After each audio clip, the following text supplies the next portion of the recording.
Alhamdulillahirabbil alamin. Shalatu wassalam ala nabiyyina Muhammadin wa ala alihi wa sahbihi ajmain. Amma ba'du. Jamaah Majelis Taklim Masjid Jami' Nurul Qalbi yang dirahmati Allah Subhanahu wa taala. Mudah-mudahan Allah berikan panjang umur, kesehatan pada kita semuanya, kecukupan rizki. Mudah-mudahan Allah mampukan kita melaksanakan ibadah kurban setiap tahun. Amin. Rabbal alamin. Jadi ibadah kurban ini sebagaimana kita tahu pertama kali dilakukan di masa Nabi Ibrahim alaihissalam. Nah, ini semuanya pasti Ibu sudah tahu semua. Dan saat itu beliau sedang didampingi istrinya beliau, yaitu Siti Hajar. Pertama, Nabi Ibrahim menikah dengan Sarah. Kalau kita bilang Siti Sarah, Siti itu Bu singkatan. Aslinya Sayyidati Sarah. Cuman kepanjangan kita manggil Sayyidati. Sayyidati ini panggilan kehormatan. Nyonya yang terhormat namanya Sayyidah. Sayyidati Sarah. Lama sekali Nabi Ibrahim alaihissalam menikah dengan Sayyidah Sarah, tapi belum kunjung juga Allah berikan keturunan. Lama-lama Siti Sarah ini mikir, suami saya ini orang yang mulia, seorang nabi, ya. Tapi kalau nggak punya keturunan, sayang-sayang, tidak ada yang meneruskan nanti. Ya sudahlah, saya mau ngalah kali. Saya kali yang bermasalah. Kalau suami saya nikah lagi, mungkin bisa dapat keturunan, kata Siti Sarah. Saking cintanya Sayyidah Sarah kepada suaminya, yaitu Nabi Ibrahim. Siti Sarah menyerahkan pelayannya bernama Hajar. Seorang wanita yang datang dari negeri Yaman berkulit, kalau orang kita bilangnya estetik ya Bu ya. Kalau nggak bisa bilang hitam. Siti Sarah itu wanita Bani Israel. Ibu tahu orang-orang Israel, orang-orang Bani Israel Bu, orang-orang Israel, area-area Palestina dan lain-lain, Bu, cantiknya luar biasa. Gitu ya. Cantiknya luar biasa. Beliau punya seorang wanita pelayan, Hajar, yang sangat-sangat gemar beribadah, sabarnya luar biasa, ibadah, mantap lah. Maka kata Siti Sarah, kalau misalnya suami saya dapat anak dari wanita semulia Siti Hajar ini, wah, boleh juga. Diserahkanlah oleh Siti Sarah, wahai suamiku, kuserahkan pelayanku ini untuk engkau nikahi. Akhirnya menikahlah Nabi Ibrahim dengan Siti Hajar. Setelah menikah dengan Siti Hajar, tak lama Allah tunjukkan kuasanya. Siti Hajar hamil, melahirkan Nabi Ismail. Bu, sesolihah-solihahnya perempuan, tetaplah dia seorang perempuan yang punya rasa cemburu. Mana ada wanita lebih solihah daripada istrinya para nabi. Tapi tetap aja istri solihah tetap aja punya rasa cemburu, ya enggak Bu? Padahal yang nyuruh kawin lagi siapa? Istrinya. Yang diserahkan siapanya? Pelayan setianya. Tetap aja Bu cemburu. Tapi Siti Sarah ini tidak mau dia itu melakukan perbuatan hina karena cemburunya. Jadi dia sadar, kayaknya di antara kita kudu ada yang ngalah deh. Kalau enggak Hajar yang tinggal jauh dari sini, atau saya yang pindah jauh dah dari sini. Kata Nabi Ibrahim, nggak bisa. Jasa kamu terlalu banyak. Biar saya sama Siti Hajar aja yang tinggal jauh dari sini. Karena Siti Sarah Bu seperti tercabik-cabik hatinya ngelihat Nabi Ibrahim nimang-nimang Ismail. Ya Allah, kok saya belum dikasih anak juga, saya pengen juga. Suami saya nimang-nimang anak yang lahir dari rahim saya. Akhirnya Allah perintahkan Nabi Ibrahim untuk membawa Siti Hajar dan Ismail jauh dari tanah Bani Israel sampai datang ke tanah Arab. Di mana Bu? Di negeri Hijaz. Namanya negeri Hijaz dulu. Jadi Makkah, Madinah dan sekitarnya, sekarang orang bilang Saudi ya. Nah, itu sampai ke Hijaz. Ditinggalkanlah di situ. Pada akhirnya Nabi Ibrahim dan Hajar itu kan tinggal lama di situ. Dan pada akhir waktu nanti ada di situ syariat kurban, itu di situ ya. Kemudian setelah Nabi Ibrahim melaksanakan banyak ibadah seperti kurban nanti akan kita ceritakan. Kurban udah dilaksanakan. Nanti ada syariat banyak di situ. Tak lama kemudian Nabi Ibrahim diperintahkan lagi oleh Allah untuk kembali ke negeri Bani Israel, di mana istrinya yang pertama Sarah ada di sana. Kemudian kata Siti Hajar, wahai suamiku, kok saya ditinggalin sama anak tercinta kita di sini? Nggak khawatir saya sama anak kita berduaan doang di negeri tandus Arab ini. Ya di Mekah Bu, kalau misalnya kita bilang di saat itu Mekah, cuman namanya kan belum jadi Mekah istilahnya. Masih negeri Hijaz namanya. Lalu kata Nabi Ibrahim, saya nggak bisa sih ninggalin kamu sama anak kita. Berat rasanya, cuman ini Allah yang nyuruh, gimana? Kemudian apa Bu kata Siti Hajar? Oh, yang nyuruh Allah, ya sudah selesai masalah. Kalau udah Allah yang nyuruh ya udah. Udah pergi Bu Nabi Ibrahim. Itu kemudian Siti Hajar sama Ismail kan kehausan. Ibu pasti tahu ceritanya ya. Kehausan, kemudian Hajar ngapain Bu? Kan kata Hajar, kalau udah Allah yang nyuruh, udah pastilah kita dikasih rezeki. Cuman diem doang gak Bu Siti Hajar? Udahlah kita berdoa aja sama Allah, pastilah dikasih. Berdoa, ibadah, sholat, diem, ntar juga datang sendiri airnya, enggak. Tetap ikhtiar ya kan? Ikhtiarnya apa? Dia nyari. Dari Bukit Safa dicari ke Marwah, gak ketemu. Dari Marwah ke Safa lagi, nggak ketemu. Sampai 7 kali tuh mondar-mandir Bu. Itu Bu sekarang kan Safa dan Marwah Ibu enak ya. Sekarang kita Bu Sa'i udah ada AC-nya. Orang dalam masjid kan, enak banget kita. Mana bukitnya bukit-bukitan, orang udah di Ubin. Udah di Ubin dulu Bu, pasir tandus. Naik ke bukit beneran, bukit berbatu. Udah diam lagi, naik ke batu, duduk lagi. Ke Marwah, capek lagi. Tuh sambil digendong, dikira anaknya ditaruh di troli Bu, enggak. Digendong. Emang ada gendongan masalah? Enggak ada. Emang ada yang didorong-dorong? Itu enggak ada. Digendong itu anaknya. Nabi Ismail digendong-gendong sama Siti Hajar. Sampai 7 kali. Baru tuh tiba-tiba Allah perintahkan Nabi Ismail, itu kaki kamu coba dihentakkan ke atas tanah, jas langsung. Muncul di situ air yang kita kenal dengan air Zam-Zam. Kalau ibunya nggak sabar Bu, aduh ya Allah susah banget, ngeluh lagi tuh ya. Aduh suami saya tega bener dah ninggalin, nah ngeluh lagi. Nah Siti Hajar mah enggak gitu. Kalau Siti Hajar bilang, oh itu perintah Allah ya udah kerjain. Iya kan? Sama kayak misalnya Bu ketika Nabi Ibrahim bilang mau nyembelih anak disuruh sama Allah, Bu kalau kita yang jadi emaknya tega nggak? Wah kalau perlu kita bawa pergi tuh anak, kita culik ke tempat yang bapaknya nggak tahu. Tapi Siti Hajar, oh Allah yang nyuruh udah selesai gitu. Ya kalau Allah yang nyuruh udah selesai. Pasti deh ada rahasianya dan ternyata benar. Nah, jadi sebelum Nabi Ibrahim meninggalkan tanah Makkah Al-Mukarramah, di situlah nanti Nabi Ibrahim itu melaksanakan ibadah kurban dulu. Sebelum cerita tentang Nabi Ismail yang menghentakkan kaki di tanah, ada syariat kurban dulu di situ ceritanya. Gimana Bu tuh mimpinya Nabi Ibrahim? Nabi Ibrahim itu bermimpi diperintahkan oleh Allah untuk menyembelih anaknya. Tapi besok harinya Nabi Ibrahim bilang mau ngomong ke anaknya susah tuh. Gimana ya? Tuh anaknya remaja tuh Bu ya. Udah hampir remaja tuh anaknya Nabi Ismail. Udah hampir remaja dan udah bisa diajak ngobrol.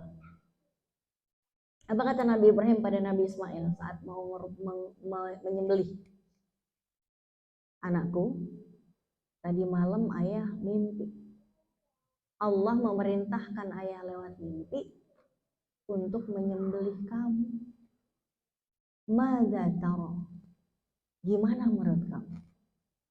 Dijak ngobrol.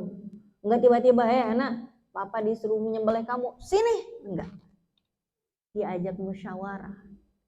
Sebetulnya apapun jawabannya Ismail, dia tetap akan disembelih. Gitu. Cuma Nabi Ibrahim kan pengen nanya gimana perasaannya dia. Apa dia nanti akan benci ayahnya atau gimana? Dia tanya. Nah, di sini banyak para ahli parenting yang bilang bahwa ayah dan anak itu jangan otoriter, ajak anaknya ngobrol, maunya gimana. Walaupun ayahnya udah punya satu keputusan bulat, tetap anak disuruh minta pendapatnya, gitu ya. Gimana pendapat kamu? Kemudian apa kata Nabi Ismail? Kalau Allah udah perintahkan kita, ya sudah. Ayah jangan sedih. Saya adalah orang yang bersabar. Udah, ayah jangan ragu, jangan sedih juga. Ngapain sedih? Begitu. Begitu disembelih, kemudian tiba-tiba kok Nabi Ismail berubah menjadi kambing. Gitu ya. Ini semuanya kita udah tahu. Jadi jamaah sekalian, di bulan kurban ini kita tidak hanya mengetahui tentang syariat kurban yang akan kita bahas sebentar lagi, tapi kita tahu bagaimana cerita Nabi Ibrahim alaihissalam. Betapa Nabi Ibrahim itu sangat taat kepada Allah. Seorang suami yang taat kepada Allah dikaruniai istri-istri yang solehah semuanya, anak yang juga soleh. Ceritanya Bu, ketika Nabi Ibrahim pulang ke Bani Israel, yang tadi kita ceritain ya, Siti Hajar kan ditinggal di Mekah sama Ismail. Karena Nabi Ibrahim diperintah Allah untuk ke Bani Israel mengunjungi Siti Sarah. Tak lama setelah itu, setelah Nabi Ibrahim tinggal beberapa lama di Bani Israel, ya, hamillah Siti Sarah. Siapa anaknya Siti Sarah? Nabi juga, Nabi Ishak alaihissalam. Yang nanti dari Nabi Ishak itu ke bawah lagi, sampai nanti Nabi Isa itu semuanya adalah keturunannya Nabi Ishak. Satu-satunya Nabi dari 25 Nabi yang keturunannya Nabi Ismail alaihissalam cuma satu, itu Nabi kita, Muhammad sallallahu alaihi wasallam. Walaupun tidak langsung. Jadi Nabi Ismail, terus nanti ada Nabi Ishak. Nanti dari Nabi Ishak ada nabi gitu ya. Ada Yakub punya anak Yusuf punya anak siapa lagi? Daud, dari Daud, Sulaiman, Ilyas, terus Zakaria, Yahya. Kemudian nanti Nabi Yahya itu lama banget nggak ada nabi lagi. Sampai kemudian punya keturunan lagi, ke bawahnya lagi namanya Nabi Isa alaihissalam yang sudah lama. Udah, dari keturunannya Nabi Ishak udah nggak ada nabi lagi, gitu. Karena Nabi Isa nggak punya anak. Jangankan nggak punya anak, ayah aja nggak punya, gitu ya.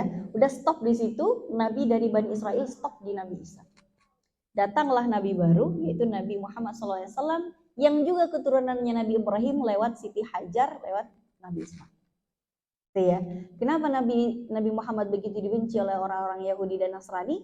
Karena Nabi Muhammad adalah satu-satunya nabi yang bukan dari keturunan Bani Israel, tapi dari kalangan Arab.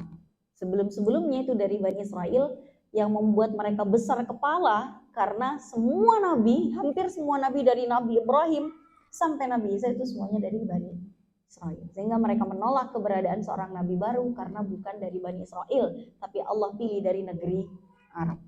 Ya. Nah, jamaah sekalian yang dirahmati Allah Subhanahu wa taala, bagaimana Siti Hajar ini kesabarannya ini kayaknya Bu, kalau zaman sekarang susah kita cari padanannya. Susah Bu kita cari padanannya. Siapa Bu yang sanggup digituin, ditinggal sama suaminya? Siapa yang sanggup tiba-tiba anaknya disuruh dikurban? Siapa yang sanggup disuruh muter-muter Safa Marwa untuk nyari air? Itu aus Bu, tapi disuruh disuruh lari-lari dulu sampai 7 kali. Tapi nggak pernah ngeluh Bu, Siti Hajar. Nggak pernah ngeluh, ya Allah mana janjimu ya Allah, gitu ya. Ini udah muter 3 kali kagak ada. Sampai 7 kali. Dan disitulah kemudian peristiwa itu diabadikan. Momennya Siti Hajar diabadikan dalam ritual haji dan umrah yang kita sebut dengan sa'i. Walaupun tetap tidak akan menyamai upaya Siti Hajar dulu. Karena alhamdulillah sekarang tempat sa'i kita sudah enak. Udah nggak di atas pasir. Udah ada AC-nya. Nah, itu ya.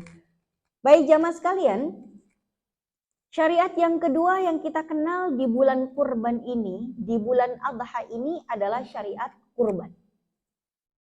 Kurban ini bukan korban, bukan victim, ya, bukan mengorbankan hewan, bukan, tapi kurban. Kurban itu dari kata qarabat, artinya dekat atau mendekatkan diri. Jadi kurban itu artinya mendekatkan diri. Gak ada kaitannya dengan korban perasaan gitu, gak ada. Dengan victim dalam bahasa Inggris itu gak ada. Walaupun entah gimana caranya di bahasa Inggris kok tiba-tiba jadi sacrifice day. Sacrifice itu kan mengorbankan. Padahal artinya kurban itu bukan victim, ya. Tapi kurban artinya mendekatkan diri dengan cara menyembelih hewan terbaik yang kita mampu sebagai bukti ketaatan kita kepada Allah Subhanahu wa taala. Oke, kita masuk ke pengertian. Secara bahasa kurban itu juga asyatul lati tuzbahu dhahwatan. Jadi syariat kurban ini adalah ketika ada kambing yang disembelih pada waktu dhahwah, pada waktu matahari sudah mulai tinggi. Jadi nyembelih kurban itu tidak disyariatkan pas gelap-gelapan ya Bu, tapi pas matahari sedang terang. Secara istilah adalah mayuzakka taqarruban. Kurban, taqarruban itu sama artinya. Mayuzakka, apa yang disembelih, taqarruban, untuk kita mendekatkan diri ilallahi ta'ala, pada Allah ta'ala, fi ayyamin nahri, pada hari nahar. Hari nahar itu adalah hari penyembelian. 4 hari penyembelian dari tanggal berapa Bu? Tanggal 10, 11, 12, 13. Kalau tanggal 10-nya kita bilang Idul Adha. Sedangkan 11, 12, 13 kita bilang hari Tasyrik. Nah, kompilasi dari Idul Adha dan hari Tasyrik itu namanya hari Nahar. Hari penyembelihan. Bisyara'id makhsusah, dengan syarat-syarat yang tertentu. Jadi kurban itu artinya mendekatkan diri dengan cara menyembelih. Perintah atau masyru'iyah, landasan dalilnya ini banyak Bu. Misalnya di surat Al-Kautsar ayat 2, fasholli lirabbika wanhar, maka salatlah kamu dan berkurbanlah. Salat di sini maksudnya salat Idul Adha. Ini yang dilakukan pada tanggal 10 Zulhijjah. Berikutnya lagi dalam surat Al-Hajj ayat 36. Dan telah kami jadikan untuk kamu unta-unta sebagian dari syiar Allah, kamu memperoleh kebaikan yang banyak padanya, dan sebutlah nama Allah. Oke. Banyak Bu, inna sholati wa nusuki. Nusuki itu artinya ibadah kurbanku. Ini yang sering kita baca Bu ya. Apalagi di dalam sholat. Sebelum kita baca surat Al-Fatihah, ada namanya doa iftitah yang di dalamnya ada kata-kata inna sholati wa nusuki wa mahyaya wa mamati lillahi rabbil alamin. Itu kita sedang membuat persaksian pada Allah. Kita mengatakan inna sholati, sesungguhnya salatku, wa nusuki, dan ibadah sembelihanku, wa mahyaya, dan hidupku, wa mamati, dan matiku, semuanya lillahi ta'ala. Oke, baik, dari hadis Nabi. Dhahan Nabi bikabsyataini amlahaini aqranaini dhahabahuma biyadihi wa samma wa kabbara wa wada'a rijlahu ala sifahihima. Bahwa Nabi Muhammad SAW menyembelih 2 ekor kambing kibas yang bertanduk, menyembelih dengan tangan beliau sendiri seraya menyebut nama Allah dan bertakbir. Makanya disunahkan Bu kalau misalnya mau menyembelih kurban kan takbirnya dikencangin Bu ya. Bismillahi Allahu Akbar. Dah disembelih. Sebelumnya kadang-kadang panitia menyebutkan nama pengkurbannya. Siapa nama yang berkurban nih? Kambing atas nama Bapak Fulan bin Fulan. Bismillahi Allahu Akbar gitu ya. Oke, baik. Sebetulnya walaupun nggak bertakbir pun nggak apa-apa, yang penting membaca basmalah. Oke, baik. Man kana lahu sa'atun, siapa yang memiliki keluasan harta, walam yudhahi, dan tidak melakukan sembelihan, fala yaqrabanna musallana, dah tidak usahlah dekat-dekat tempat sholat kita. Ini Nabi menekankan pentingnya berkurban. Maksudnya Nabi gini, udah dikasih kelapangan rizki sama Allah, rezekinya dibuka lebar-lebar, duitnya di rekening dibanyakin, kok ya enggak mau nyembelih kurban, dah enggak usah deket-deket tempat sholat kita deh. Ya. Nabi ngambekin gitu Bu ya. Misalnya ada orang nih duitnya banyak enggak mau kurban. Ya dosa sih enggak, karena kurban enggak wajib sebetulnya. Sunnah muakkadah. Tapi kalau misalnya ada orang duitnya banyak tapi ogah kurban, karena dia mentingin beli sesuatu yang lain yang enggak terlalu syar'i, misalnya mau nambah tas baru, tasnya harganya 10 juta, beli kambing yang 4 juta aja ogah. Gara-gara dia ngincer tas 10 juta. Nah ini nanti kalau ketemu sama Nabi, Bu, ya dosa sih enggak, cuman rada malu kita. Ya, rada malu kita. Mentingin sesuatu yang tidak seharusnya dibandingkan pahala yang dijanjikan Allah dalam korban. Al-ijma. Ijma ini adalah kesepakatan para ulama dari generasi ke generasi sejak masa sahabat sampai zaman ini, bahwa kurban itu adalah syariat yang mulia, yang sangat dianjurkan untuk dilakukan setiap tahunnya bagi mereka yang mampu. Ini dia hukumnya. Ada yang mengatakan kurban itu wajib. Ini satu-satunya yang mengatakan kurban itu wajib bagi para ulama dalam mazhab Hanafi, mengatakan wajib bagi mereka yang mampu. Siapa yang disebut sebagai mampu oleh para ulama mazhab Hanafi? Kok ada Bu ulama yang bilang kurban itu wajib? Bagi orang yang mampu. Mampu ini maksudnya orang yang punya harta dan sudah wajib dizakatin. Kalau dia sudah berstatus sebagai muzakki, maka dia wajib untuk kurban. Sebagaimana dia wajib berzakat, maka dia juga wajib berkurban. Ini versi ulama mazhab Hanafi. Orang yang wajib untuk berzakat itu Bu, kira-kira kalau dia punya uang berapa banyak di tabungannya? Dia punya tabungan setidak-tidaknya senilai 85 gram emas. Itu kalau sekarang berapa Bu? Sekarang 1 juta lebih ya Bu ya. Kalau 85 gram emas adalah mungkin 90 juta. Dia punya duit 90 juta. Aduh, saya di tabungan mah nggak ada, deposito banyak tapi ya sama Bu. Aduh gimana ya, uang cash saya di dompet paling cuma 500 ribu. Tar dulu, isi di ATM berapa nih? Yang di BCA cuma 200. Tar dulu, di bank yang lain gimana? Ya kalau dihitung-hitung semua ada kali 500 juta. Nah itu udah banyak banget. Ya kan? Nah kalau misalnya dia punya uang yang dia simpan setidak-tidaknya senilai 85 gram emas, maka dalam para ulama mazhab Hanafi dibilang Bu, wajib kata mereka. Dibilang wajib. Artinya kalau enggak kurban dia dosa. Tapi mayoritas ulama yang lain mengatakan sunnah. Sunnah saja.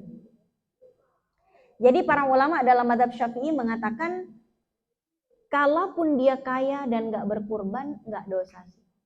Tapi dia kehilangan kesempatan yang sangat berharga.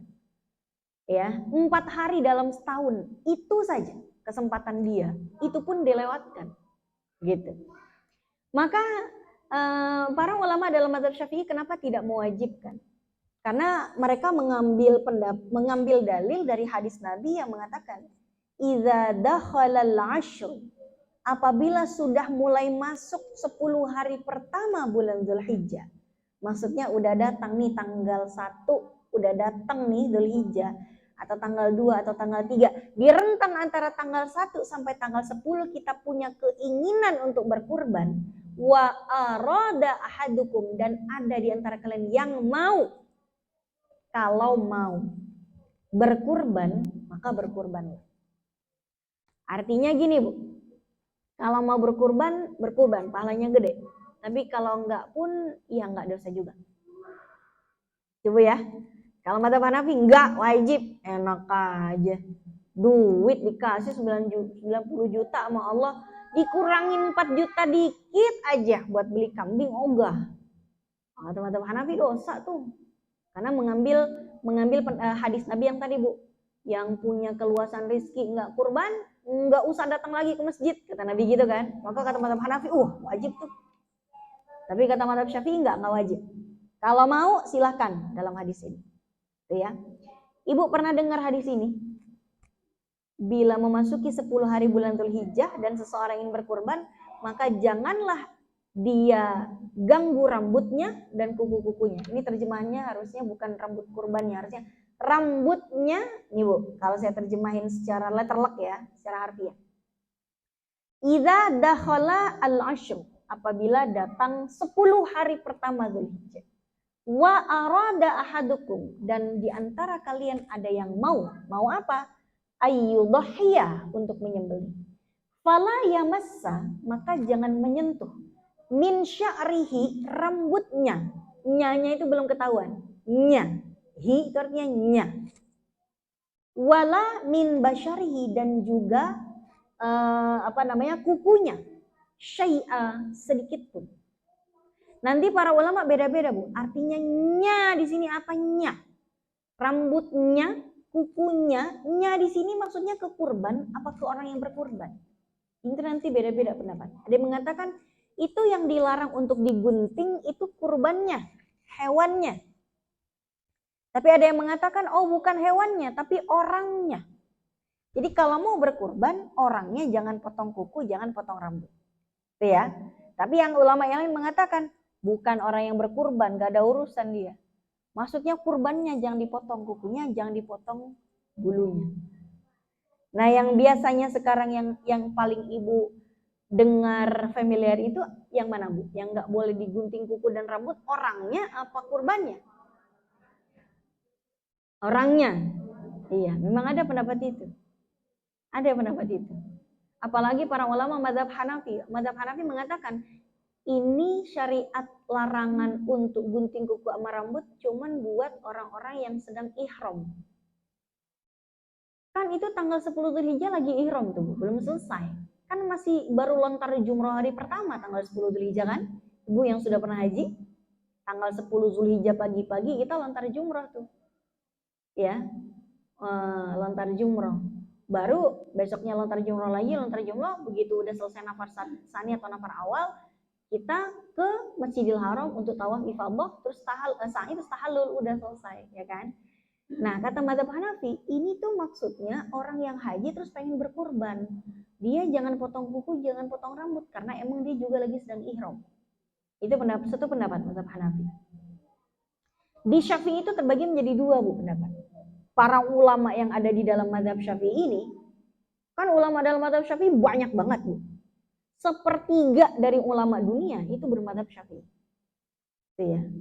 Nah, kok 1/3, 2/3 dari ulama dunia itu bermadzhab Syafi'i.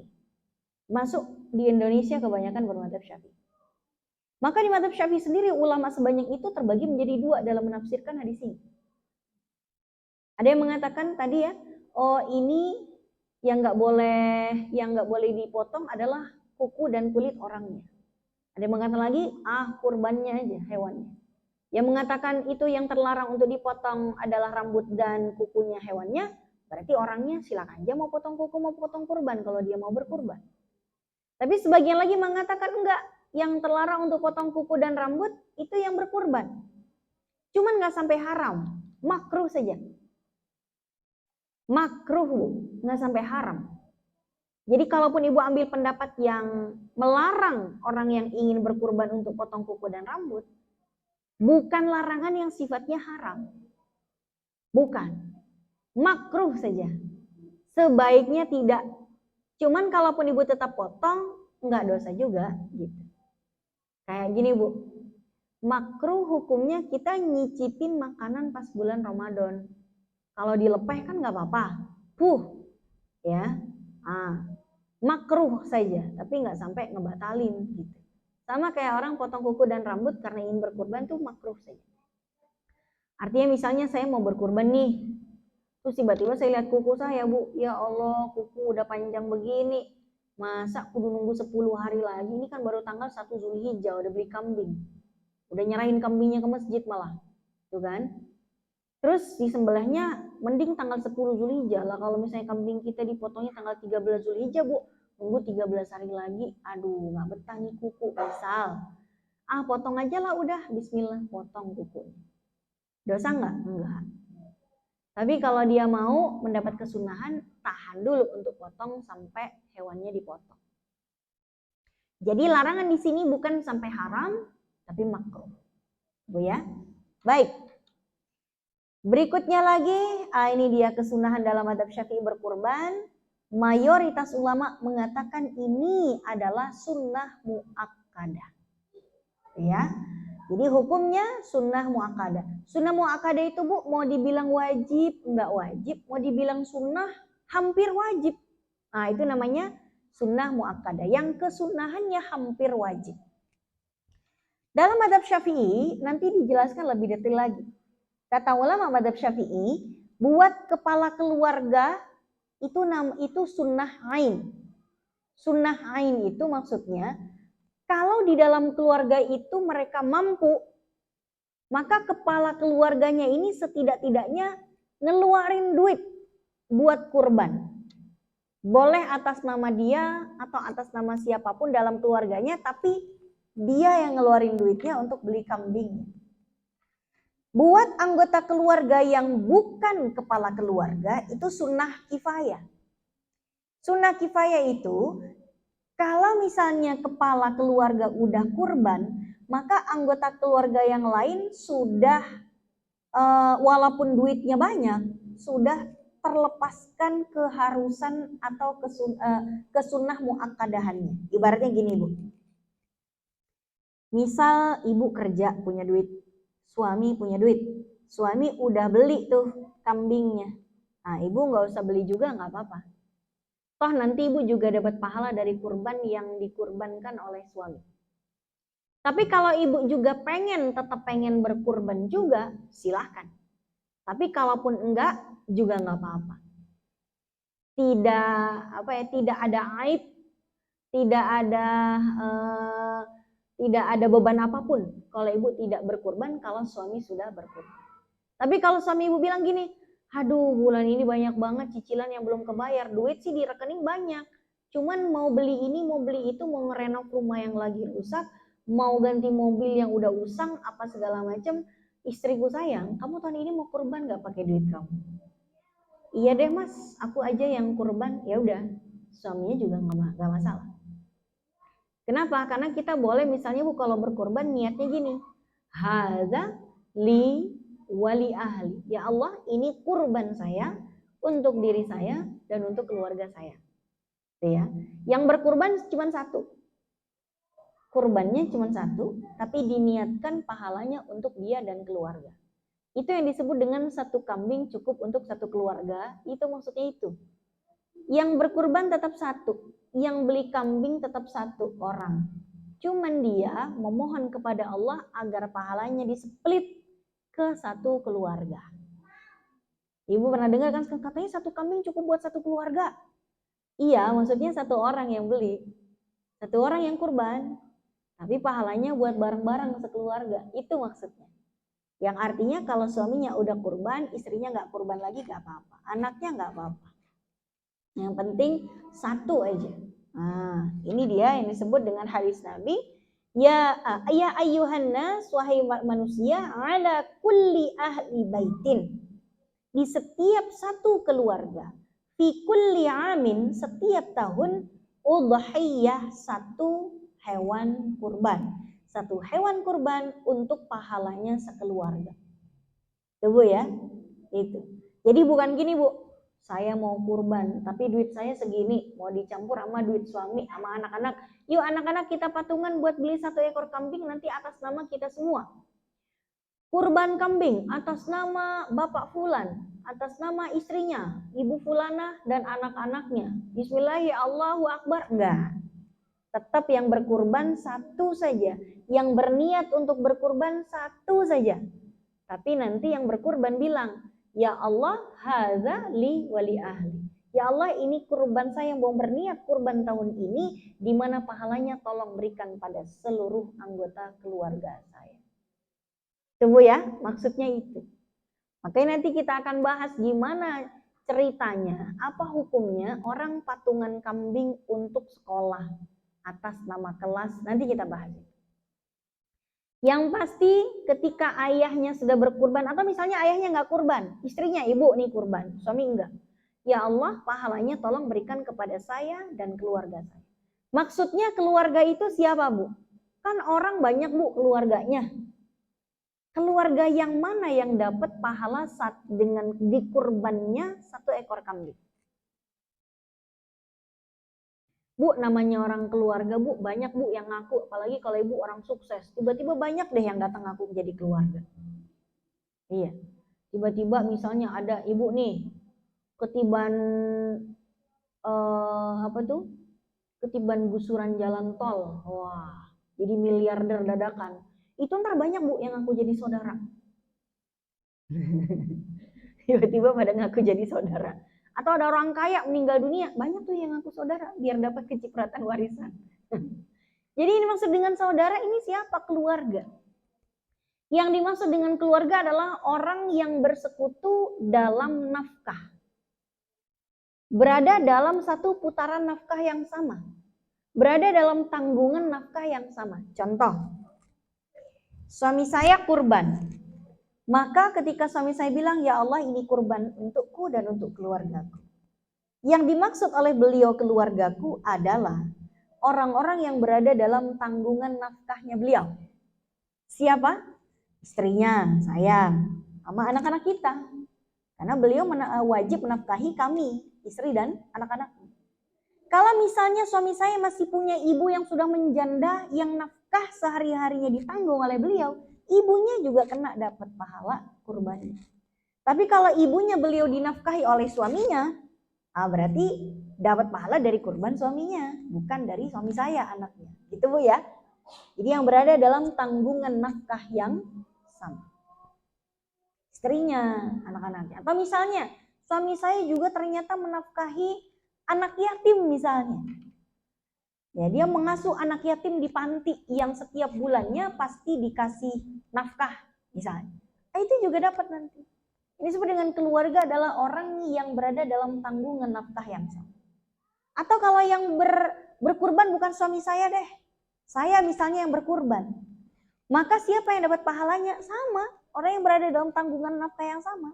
Suami saya selaku pemberi nafkah saya, anak-anak saya selaku sama sesama orang-orang yang berada dalam tanggungan nafkah laki-laki yang sama. Nah gitu, Bu, ya. Nah itu yang disebut dengan satu keluarga, 1 ekor kambing. Tapi yang berkurban tetap 1 orang. Yang berniat kurban tetap 1 orang. Kalau ada yang nanya gini, Bu, kadang-kadang kita kan berkurban atas namanya kita gantian. Tahun ini atas nama kakak ya, tahun depan atas nama adik ya. Pertanyaannya, Bu, yang beli kambing itu siapa, Bu? Bapaknya. Yang berniat kurban siapa? Bapaknya. Itu sebetulnya berkurban bapaknya. Pakai nama anaknya yang manapun itu pekurbannya bapaknya. Sama aja. Cuman biar asik-asikan doang gantian namanya. Orang yang berkurban tetap bapaknya. Bu, anak baru lahir umur 7 hari. Kurban atas nama Fulan bin Fulan tuh anak masih orok 7 hari. Nah, berniat kurban ya, gak bisa dia. Yang berniat tetap bapaknya. Karena di antara sah dan tidak sahnya ibadah itu kan harus ada niat. Kita sholat niat, kita puasa niat, kita mau haji niat, mau kurban juga harus ada yang berniat untuk berkurban. Siapa yang niat kurban? Itu anak 7 hari bisa niat? Belum bisa. Tapi kok atas nama dia? Tahu dah. Ya bapaknya itu yang berkurban. Cuman ya pantas-pantasnya lah gitu ya, biar semua disebut pas lagi ada panitia pekurban, biar gantian disebutnya, nggak apa-apa. Tahun ini yang disebut bapaknya, tahun depannya lagi ibunya, tahun depannya kakak pertama, tahun depannya lagi kakak kedua, apa-apa.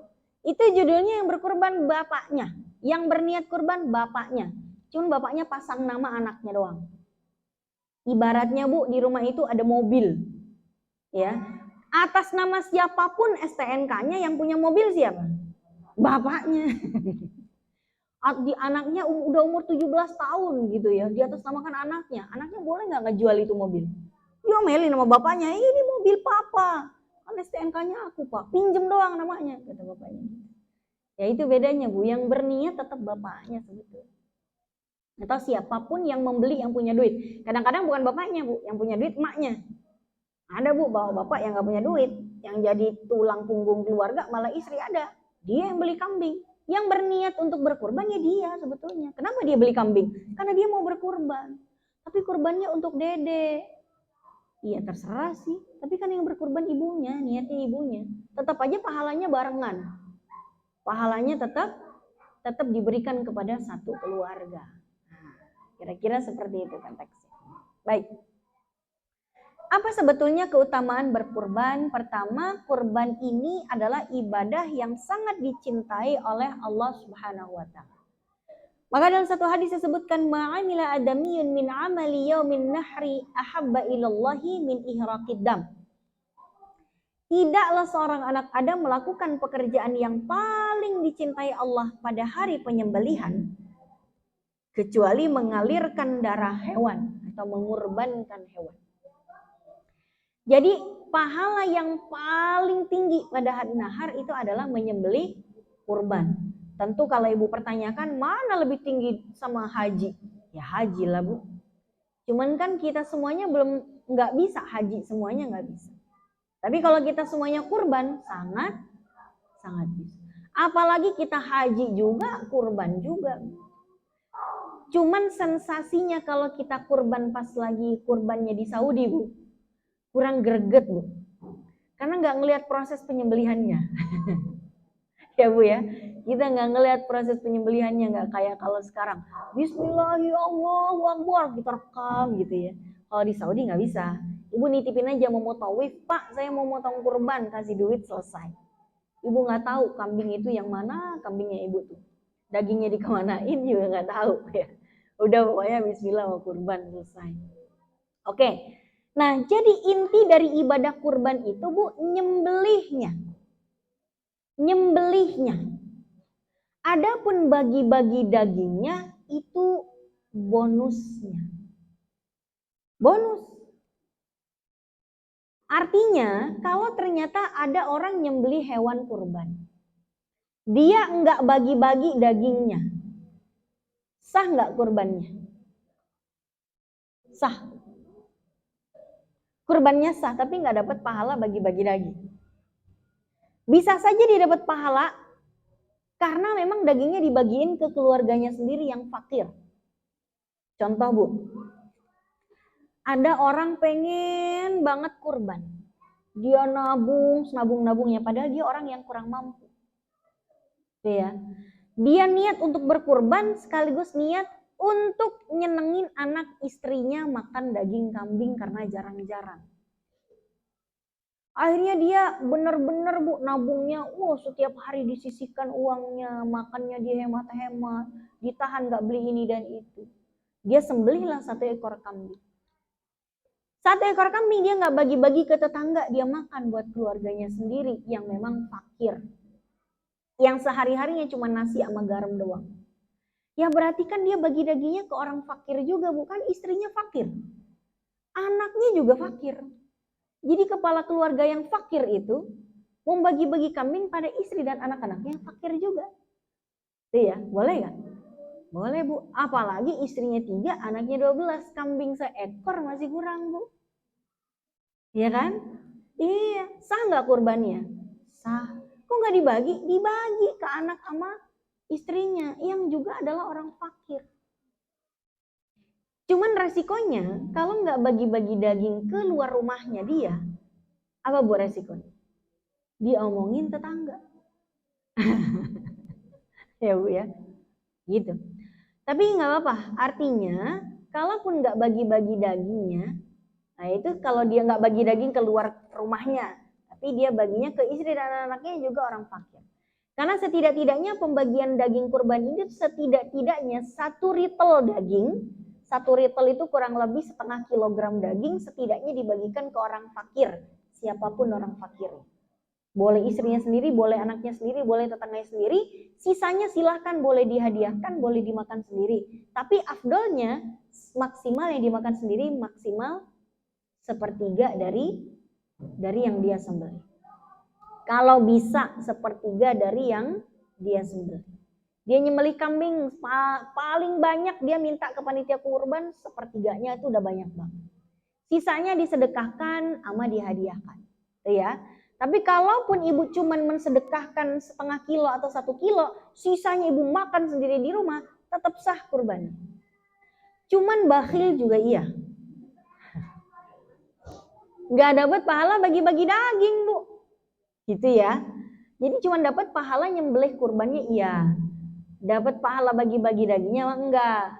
Gitu. Yang penting bagi daging setidak-tidaknya 1 kilo dagingnya setidaknya udah dibagikan ke orang fakir, sisanya boleh ibu makan. Soalnya gini Bu, inti dari kurban sekali lagi kan kita bahas yang penting menyembelihnya kan. Tadi kita sampaikan syariat kurban itu pertama kali di masa Nabi siapa? Nabi Ibrahim alaihissalam. Saat beliau menyembelih 1 ekor kambing, ada nggak ibu pernah dengar riwayatnya? Nabi Ibrahim sibuk bagi-bagi kupon. Sibuk nyari plastik sama timbangan. Ada nggak pernah dengar ibu? Sibuk bagi-bagi daging ke orang-orang sekitar Ka'bah gitu. Sekitar Marwah dan Sofa Marwah gitu. Enggak kan? Enggak ada. Enggak ketahuan itu kambing diapain sama Nabi Ibrahim, enggak ketahuan. Tapi enggak penting, karena yang penting adalah proses penyembelihannya. Makanya kalau ibu lagi nyembelih di Arab, ibu lagi berhaji, ibu tinggal nitipin ke mutawifnya, Pak Mutawif, nitip ya, ini saya mau kurban, nih namanya. Ini Aryani binti Fulan, saya mau beli. Tolong beliin ya, berapa harga daging di sini Pak? Oh sekian real, dah bayar. Berapa misalnya? Anggaplah berapa real ya? Kan kalau 250 real, anggaplah 1000 real, anggaplah misalnya ya. 1000 real Bu, udah bayar kita 1000 real misalnya.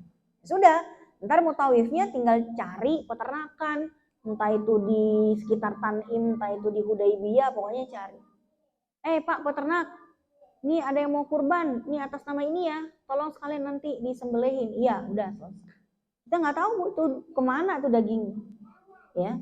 Yang pasti diolah lah sama sistemnya bagian Kementerian Haji, udah kita nggak usah mikir, udah dipikirin sama sistemnya, ya. Tapi kita nggak pernah tahu.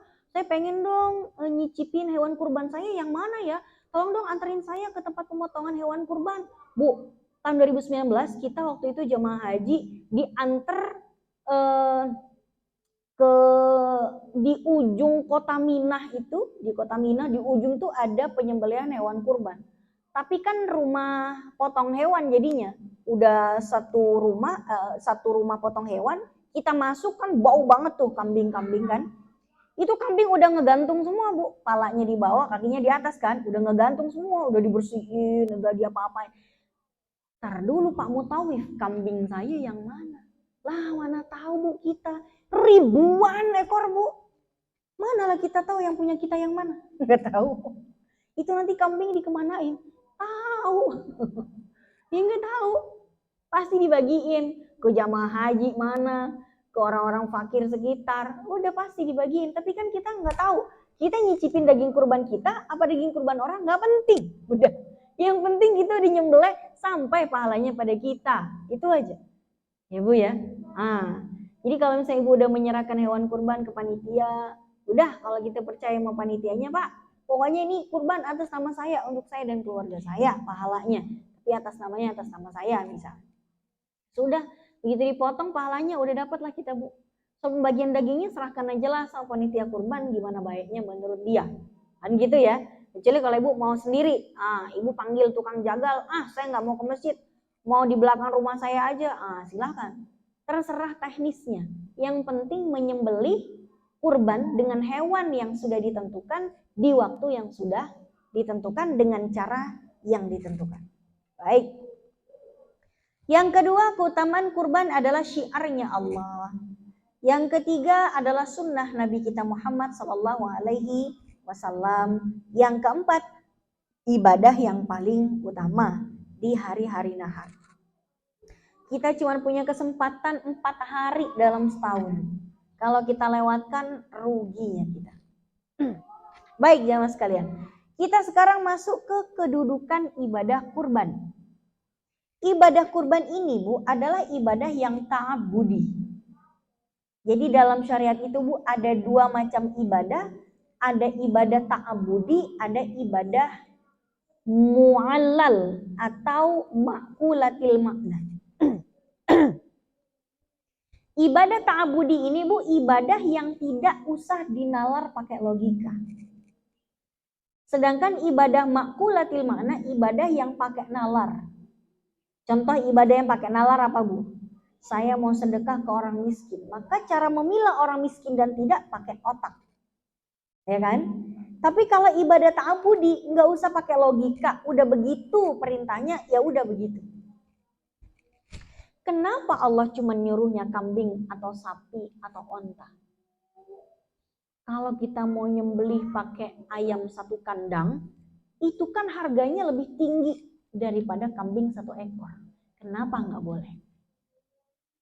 Gak ada alasannya. Karena ini ibadah ta'abudi. Ibadah ta'abudi Bu, gini Bu. Iya. Ibadah ta'abudi itu ibadah badaniyah maliyah. Badaniyah itu artinya fisik dan harta maliyah. Kemudian udah ditentukan Allah dari sononya dan kadang-kadang gak masuk akal. Ya, ini dia. Nah, ini yang mau saya garis bawahi yang paling bawah nih.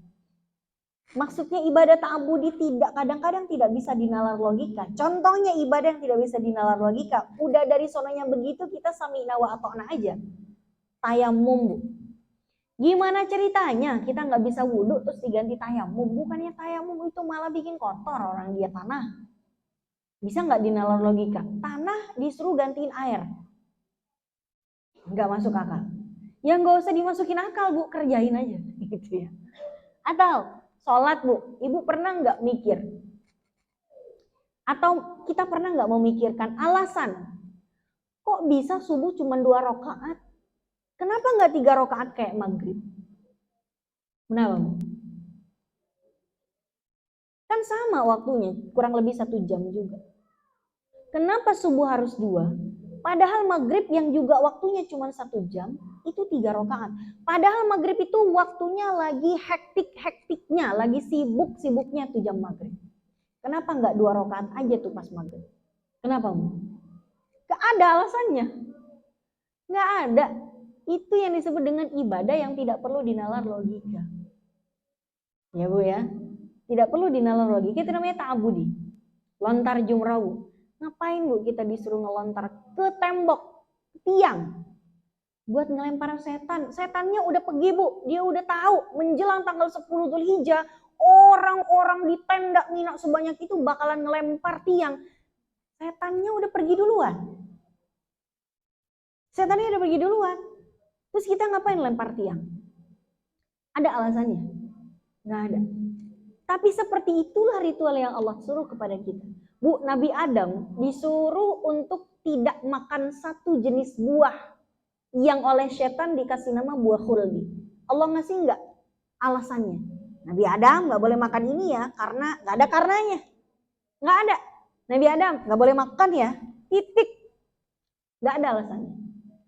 Ada jutaan varian buah di sorga. Kenapa cuma 1 yang dilarang? Nggak ada alasannya. Kenapa?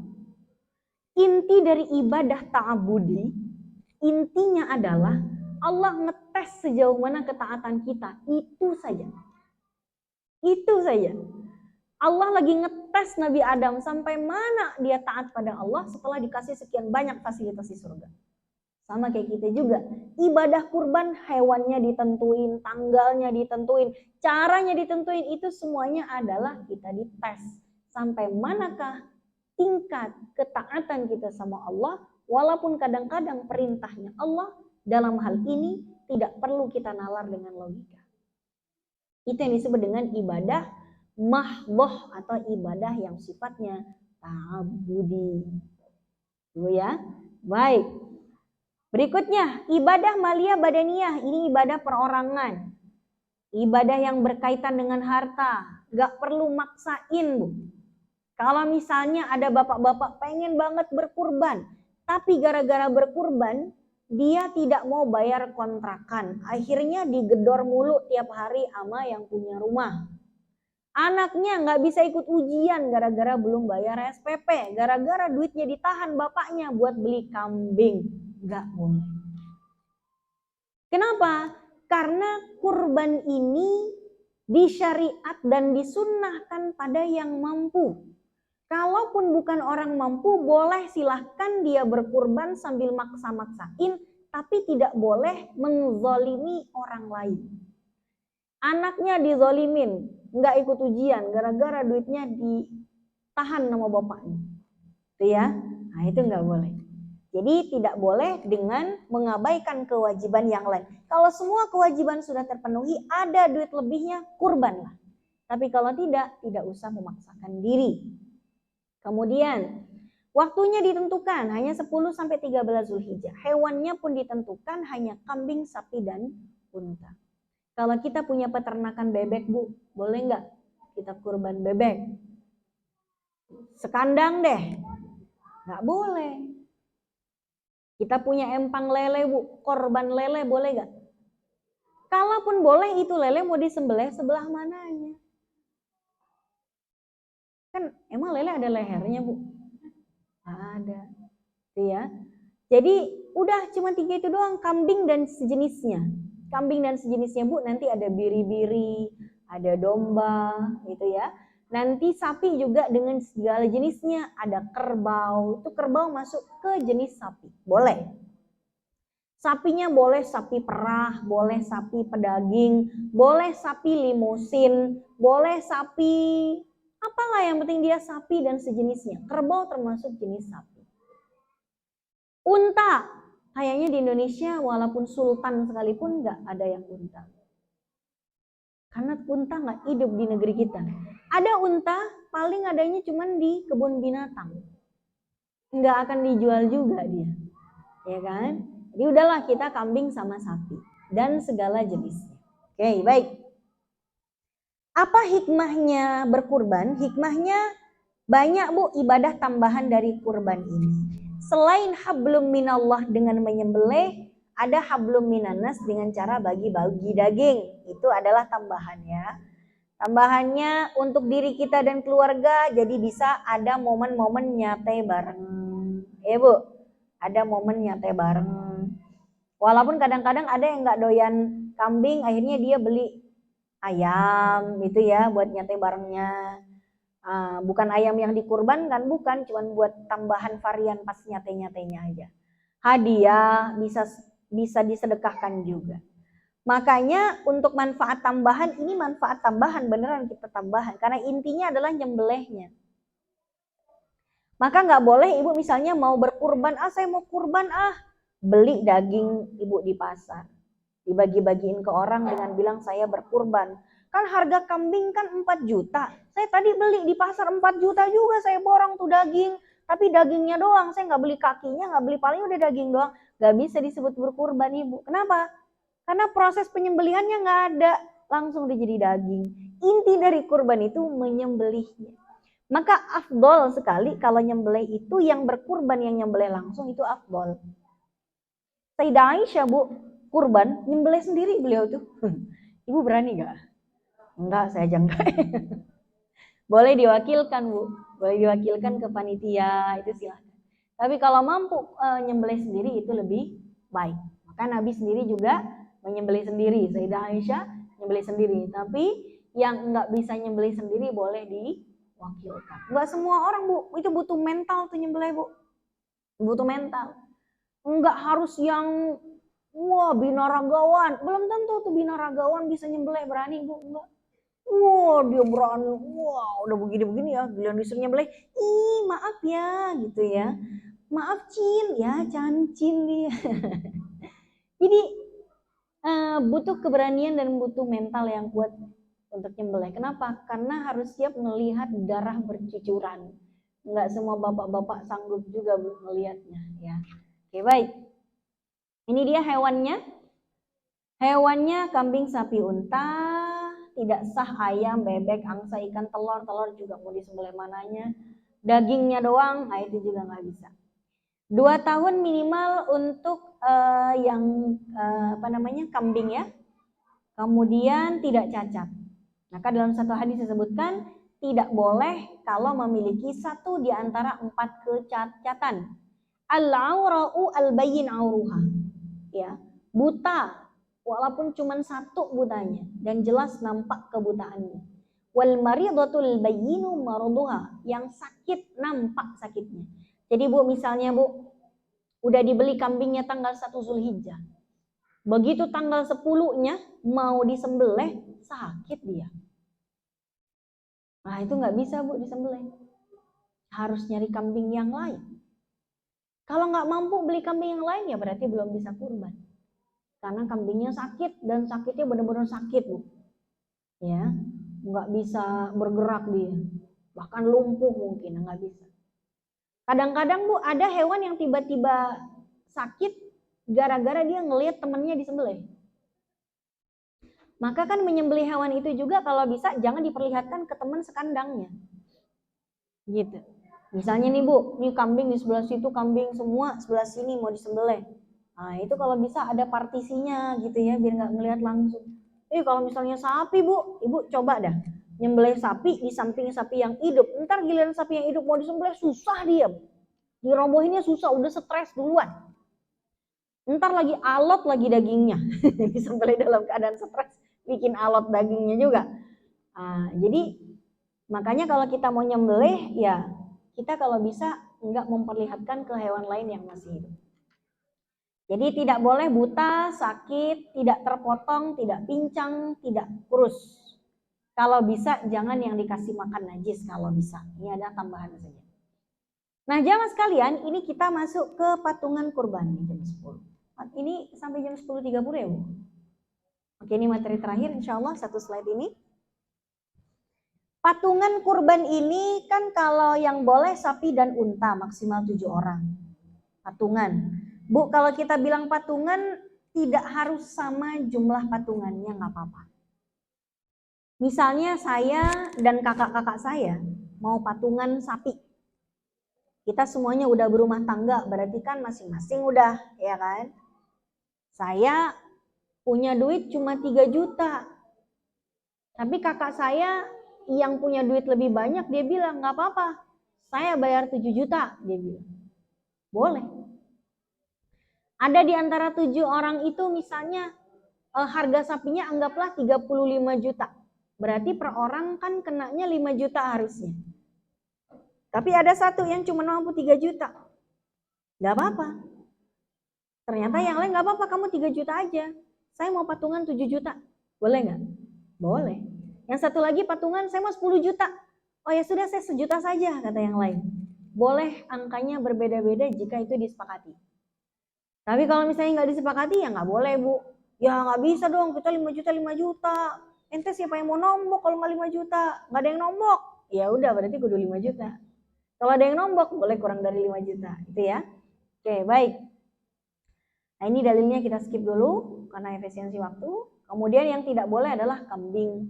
Kambing itu bukan untuk patungan, kambing itu untuk satu orang yang berkurban.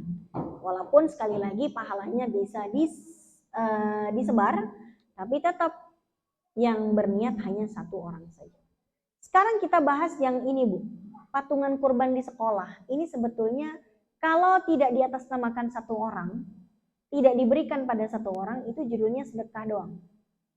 Contohnya gini Bu, agar kurban itu bisa jadi hewan itu jadi kurban, itu harus atas nama satu orang. Yang berkurban itu satu orang. Walaupun dagingnya setelah itu mau dibagi-bagi ke semua anggota kelas, gampang lah. Yang penting itu kurban atas nama satu orang. Gini Bu, ini anak-anak kita nih di sekolah. Biasanya kata gurunya, anak-anak nanti kita akan belajar syariat kurban. Ada iuran ya, setiap anaknya bayar 100.000. Harga kambing kita 3 juta anak-anak. Anak-anak semuanya ada 30 orang, masing-masing 100.000 ya, bilang sama mamanya di rumah. Besok bawa duit 100.000. Besoknya anak-anak ngumpulin 100 ribuan dimasukkan ke dalam Wadah, udah dikumpulin Bu, udah ngumpul tuh duit 3 juta, siap untuk dibelikan kambing, diserahkanlah duit itu sama Pak Guru. Pak Guru, ini 3 juta dari kami, tolong belikan kambing ya. Yang nanti akan kita sembelih pada saat tanggal 10, 11, 12, 13. Dibelikanlah kambing sama Pak Guru. Tuh, jadi kambing Bu. Nah, sekarang ini kambing, kalau nanti pas disembelih hari H-nya dibilang kambing atas nama kelas 1A, nggak sah jadi kurban. Karena kelas 1A itu grup, bukan individu. Nggak bisa satu kambing atas nama 30 orang, nggak bisa. 30 orang berniat kurban semua ya, nggak bisa. 30 orang satu kambing nggak bisa. Gampangnya biar ini bisa jadi hewan kurban gimana? Ya harus diberikan pada satu orang biar dia bisa berkurban. Tapi sayang dong kan kita yang ngumpulin duitnya. Gampang, terbagi aja dagingnya. Yang penting sekarang yang mau berkurban siapa nih? Pak Guru aja deh. Kata anak-anak, Pak Guru, kata mama-mama kami, kambing ini kami hadiahkan ke Pak Guru. Biar Pak Guru bisa berkurban tahun ini. Karena kata wali muridnya semuanya kan, Pak Guru atas rasa terima kasih dari kami pada Pak Guru ya, kami berniat Pak Guru agar bisa berkurban. Pak Guru mau kurban nggak Pak tahun ini Pak? Pengen Bu, tapi nggak ada duitnya. Oh ya sudah, ini Pak patungan dari kami, kambingnya buat Pak Guru biar nanti bisa berkurban. Kan nanti di sekolah ada syariat kurban Pak ya? Iya. Udah. Soal nanti dagingnya dibagiin ke 30 emak, ke 30 anak, itu teknis saja. Ya Bu ya, teknis saja. Yang penting ini jadi hewan kurban. Yang berkurban Pak Guru, yang dapat pahala kurbannya siapa? Yang dapat pahala kurbannya Pak Guru sama keluarganya dia. Rugi dong kita yang ngumpulin duit. Nggak rugi Bu, orang cuma ngumpulin cepek doang. Ngumpulin duit cepek minta pahala kurban gimana judulnya? Nggak bisa. Kalau pahala kurban kumpulin 4 juta dulu. Masa minta ngeluarin duit 100 ribu minta pahala kurban? Enggak. Dapat pahala nggak Bu tadi 100 ribu? Dapat pahala sedekah. Sedekah 100 ribu ke Pak Guru. Biar Pak Guru bisa berkurban gitu. Jadi anak-anak itu dapat gitu nilai ibadahnya. Oh jadi 1 ekor kambing harus 1 orang. Oh kalau kita itu bersedekah dapat pahala ke Pak Guru. Oh kalau Pak Guru berkurban, Pak Guru dapat pahala berikut juga keluarganya dia. Gitu Bu. Jadi anak kita nggak salah persepsi tentang kurban. Kalau misalnya di beberapa tempat, kurban atas nama kelas 1A, udah ngasih pelajaran yang keliru sama anak-anak. Seakan-akan dalam pandangan anak-anak 1 kambing boleh buat 1 grup. Gitu. Kan keliru jadinya. Ya kan? Tapi kan sayang dagingnya. Udahlah Bu, nanti tinggal dibagi 30 kantong. Udah. Kalau perlu Pak Gurunya nggak usah dibagi daging. Dia udah dapat pahala, nggak apa-apa. Teknis aja. Baik, syarat patungan tadi ya. Sudah. Udah, ini kira-kira tentang patungan di sekolah. Bagaimana agar kambing ini bisa menjadi hewan kurban. Tapi kalau misalnya di atas namakan kelas, itu bukan berkurban, tapi nyembelih kambing bareng-bareng aja. Gitu ya. Hanya untuk meramaikan hari raya kurban, tapi si kambing ini bukan kambing kurban. Kira-kira seperti itu. Baik. Sampai di sini Ibu apakah ada pertanyaan? Rupanya sudah jam 10:22. Silakan Ibu. Ya. Iya. Ya Ibu, semuanya kalau ada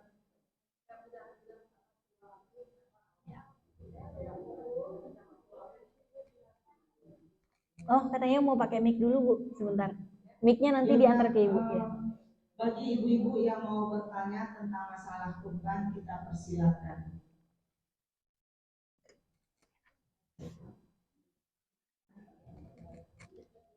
Makasih.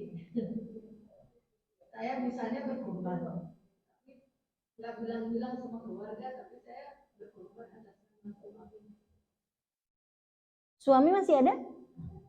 Suami masih ada. Ibu berkurban atas nama suami. Yang berniat untuk berkurban? Ibu. Berarti yang berkurban ibu. Atas nama siapapun yang ibu atas namakan, tetap yang berkurban ibu. Tetap yang berkurban ibu. Ibu tinggal bilang gini aja. Ya Allah, saya berkurban. Saya mohon pahalanya ini dibagi untuk saya dan suami saya. Bisa. Pahalanya cuma buat ibu yang menentukan. Itu pahalanya mau dikirim siapa, ibu yang tentukan. Kalau ibu bilang ini pahalanya untuk saya dan keluarga saya, berarti satu keluarga dapat pahala semuanya. Ibu dan anak-anak dan suami. Itu ya. Kalau ibu bilang, ya Allah ini saya mau kurban satu ekor kambing. Pahalanya untuk saya dan untuk suami saya. Berarti kambing kurban itu pahalanya hanya di split kedua orang. Kalau ibu bilang, ya Allah saya niat untuk berkurban. Tolong pahalanya dikirim ke ibu saya yang udah meninggal. Pahalanya dikirim ke sana. Tapi tetap yang berkurban itu adalah orang yang berniat untuk berkurban. Itulah pekurbannya. Itu Bu. Jadi ibu tadi, ibu yang berkurban, ibu. Pahalanya tergantung mau kira-kira ibu kirim ke siapa. Dikirim ke orang yang masih hidup bisa asalkan dia masih keluarga. Dalam satu nafkah yang sama. Nah silakan saja. Kalau misalnya saya mau kurban 5 ekor kambing saya beli Bu. Ya Allah ini saya mau berkurban 5 ekor kambing. Kurban yang pertama pahalanya saya mau kirimkan untuk diri saya sendiri aja, sendirian. Satu lagi untuk saya dan keluarga. Satunya lagi untuk almarhum ibu saya. Satunya lagi untuk almarhum nenek saya. Itu bisa. Silakan saja. Jadi yang berkurban yang menentukan pahalanya mau diseplit untuk dirinya sendiri atau untuk keluarga atau untuk orang yang sudah meninggal. Baik. Sudah Ibu? Oh, uangnya dari suami. Suami udah ngasih duitnya ke ibu, terserah katanya duitnya buat ibu gitu ya. Oh iya. Jadi duit dari suami dihadiahkan ke ibu tuh duitnya. Berarti itu duit milik ibu. Duitnya dari suami buat ibu. Oh iya.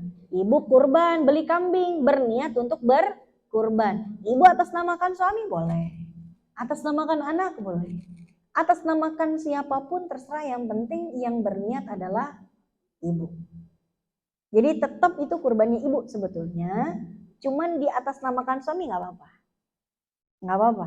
Tetap dapat Bu pahalanya suami karena suami adalah keluarganya ibu.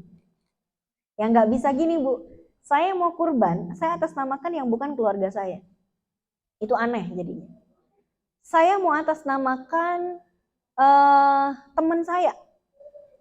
Saya misalnya punya sahabat, saya atas namakan teman saya, tapi dia nggak tahu kalau saya berkurban.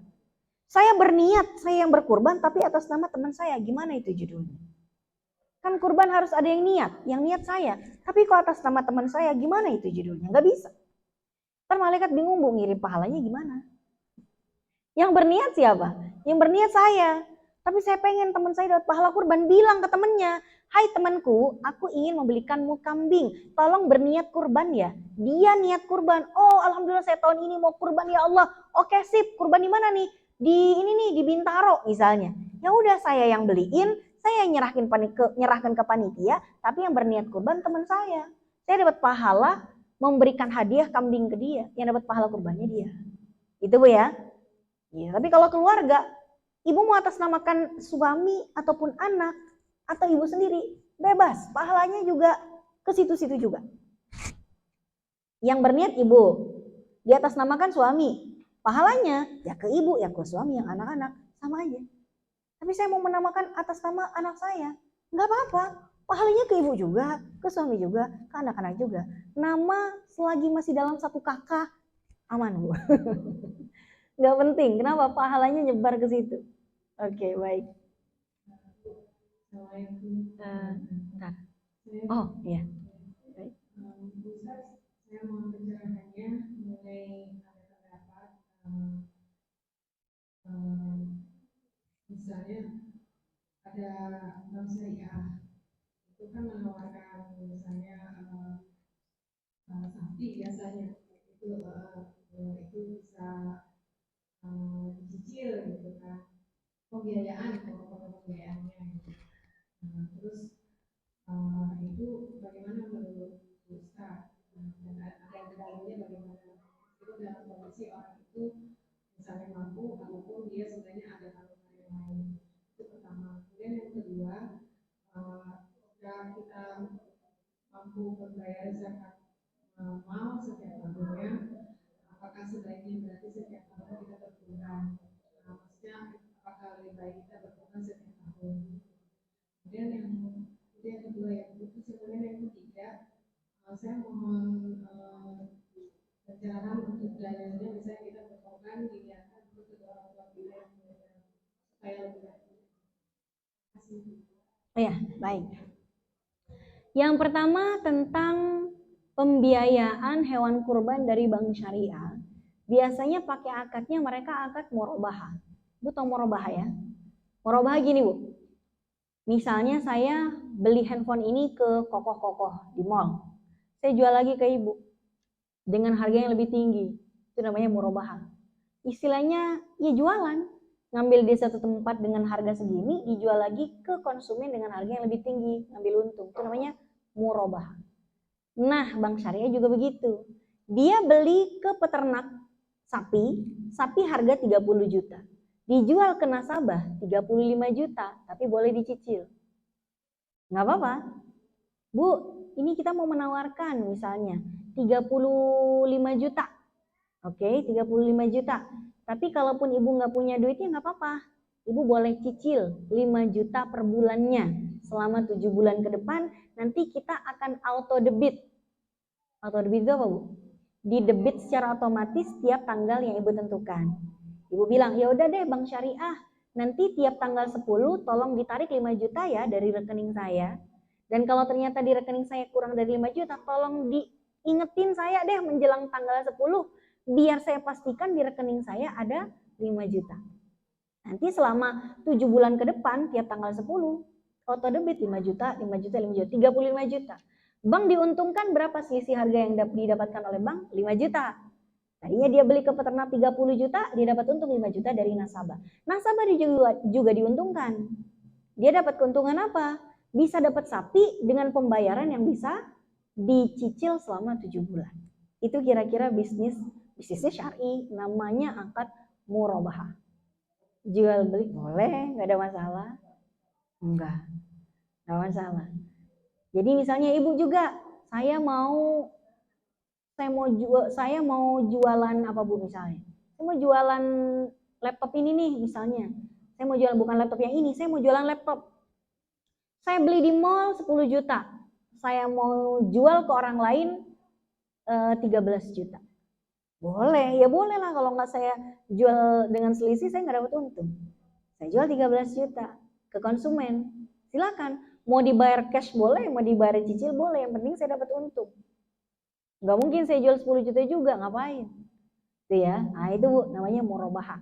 Ngambil di satu tempat dengan harga yang lebih murah, dijual ke konsumen dengan harga selisih harga. Kalau mau dibayar dengan cicilan, itu juga nggak masalah. Jadi sama-sama diuntungkan sebetulnya. Cuman gini, sebetulnya kalau misalnya kita nggak bisa menjangkau sapi, kenapa ibu nggak beli kambing aja? Nggak usah sapi. Tapi ini mumpung ada pembiayaan, ya pembiayaan. Kan tetap aja bu kita ngutang judulnya, ya kan? Daripada kita punya pikiran bayar angsuran 5 juta per bulan selama 7 bulan, mending kita beli kambing aja. Selesai masalah. Punya duit 5 juta, kurban udah seret, nggak ada kepikiran sama cicilan. Nah, kira-kira seperti itu. Iya? Wah, hadiah tambah mantap itu, Bu.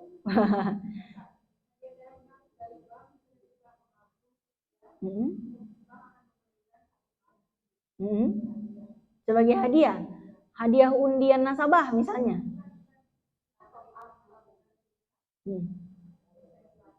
Ya. Ya sudah, nggak ada masalah. Dapat hadiah kan? Ya sudah hadiah. Ibu nggak usah mikirin itu hadiah dari mana kok bank bisa ngasih hadiah. Udah ada sistemnya di bank. Iya, kalau mau lebih amannya. Tapi kalau kita bicara halal dan tidak halalnya bank konven agak panjang lagi nanti kita pembahasannya. Agak panjang lagi. Saya nggak berani mengharamkan bank konven, tapi juga nggak berani merekomen. Jadi amannya ya udah bank syariah deh, gitu ya. Gini Bu, perusahaan misalnya. Tahun ini perusahaan akan mengangkat dan menentukan 7 orang karyawan teladan. hadiahnya 1/7 sapi. Jadi untuk 7 orang itu perusahaan akan berkurban 1 ekor sapi di atas namakan 7 karyawan teladan. Boleh gak? Boleh kalau 7 karyawannya bersedia.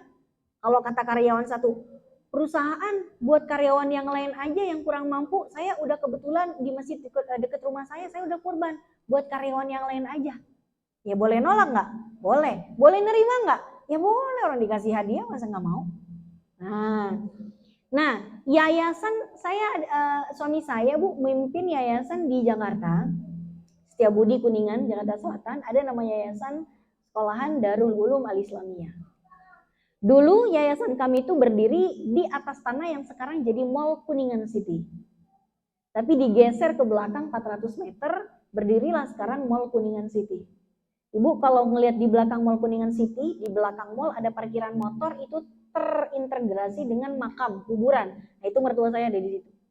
Nah, ceritanya Kuningan City ini punya perjanjian dengan yayasan, tiap tahun harus ngasih sapi ke yayasan. Tiap tahun Kuningan City ngasih sapi ke yayasan. Udah sapi gitu aja, terserah yayasan mau diapain. Oleh yayasan itu hadiah kan dari mall. Nah, yayasan akan memberi nama 7 orang pada orang yang paling dianggap paling mengabdi di yayasan. Terserah pengurus yayasan mau diatasnamakan siapa. Ayo, para OB, para guru, para siapa yang pengen berkurban tahun ini? Saya. Anda punya pengabdian apa sama yayasan? Wah, kadang dikasih nama OB, kadang dikasih nama guru, kadang pengurus yayasan, kadang pengurus majelis taklim, pokoknya 7 orang tiap tahunnya selalu berbeda-beda.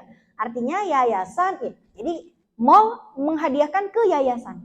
Yayasan menghadiahkan kembali ke 7 orang yang ditetapkan, dan 7 orang itu berniat untuk berkurban, gitu. Jadi yang berkurban 7 orang itu, yang dapat pahala kurban siapa? 7 orang itu. Gitu kira-kira. Jadi hadiah, bank ngasih hadiah ke siapa? Ke nasabah. Ya terserah nasabahnya itu kambing mau diapain. Dia mau jual, terserah dia. Dia mau berkurban, ya terserah dia. Gitu ya. Kan bank tidak mengharuskan itu dijadikan kurban kan Bu? Ibu? Ya kan? Terserah ibu kan? Kalau ibu mau menjualnya pun boleh kan? Iya, karena hadiah. Tidak ada syarat apapun. Jual aja silakan. Tapi kalau ibu mau berkurban dengan hewan hadiah dari bank, silakan aja. Itu hak kita. Mungkin ibu nasabah prioritas atau apapun itu. Baik. Sudah, ibu.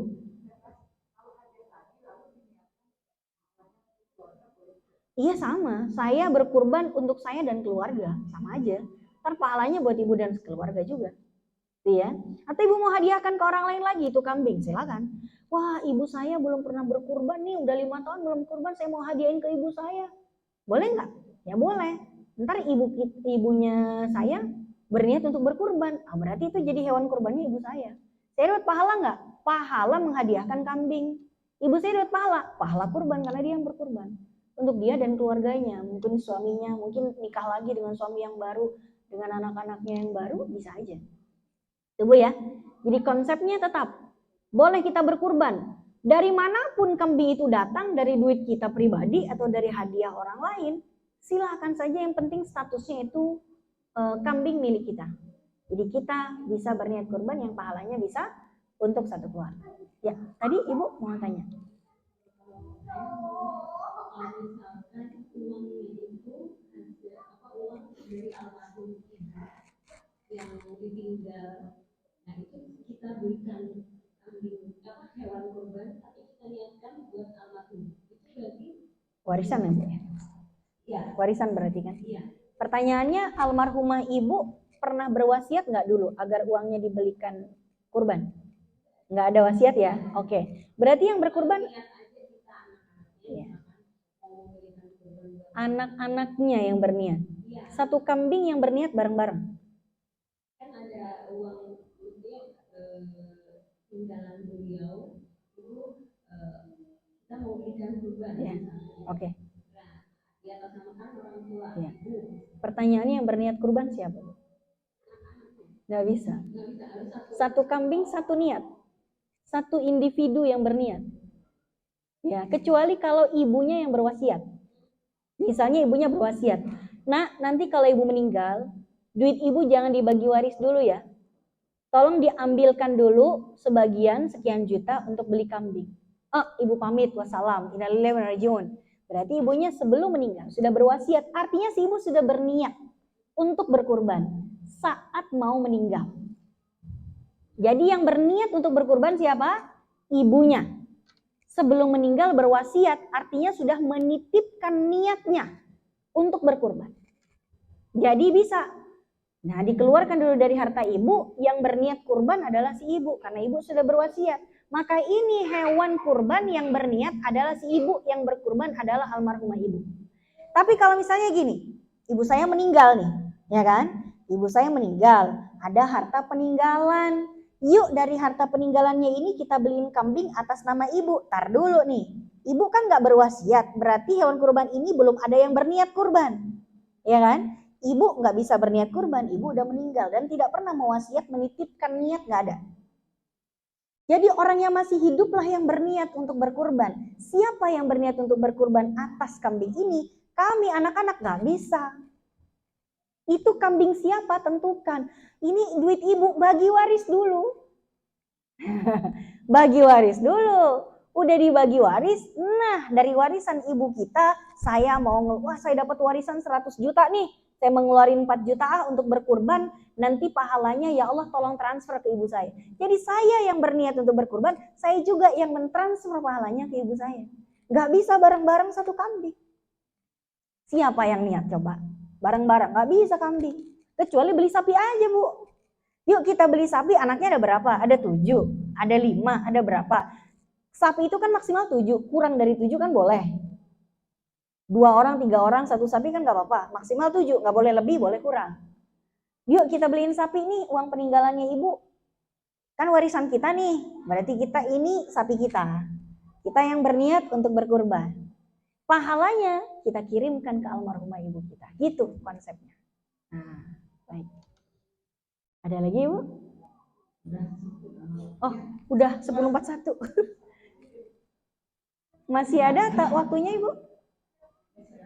Ya, silakan ibu. Ya Bu Ustazah, maaf ya ibu, ada 2 pertanyaan, sebenarnya banyak ya. Ini topiknya sangat menarik sekali ya. Karena masalah kurban banyak kita salah persepsi, terutama saya ya. Pertama Bu Ustazah yang saya tanyakan yang berkaitan dengan almarhumah ibunda dan ayahanda. Tadi pertanyaan ibu itu kalau ada harta warisan yang ditinggalkan. Nah, kalau kami tidak ingin terjadi di diri saya Bu Ustazah, kami beradik kakak membeli seekor sapi. Tapi seekor sapi itu kita hadiahkan untuk kurban ibunda.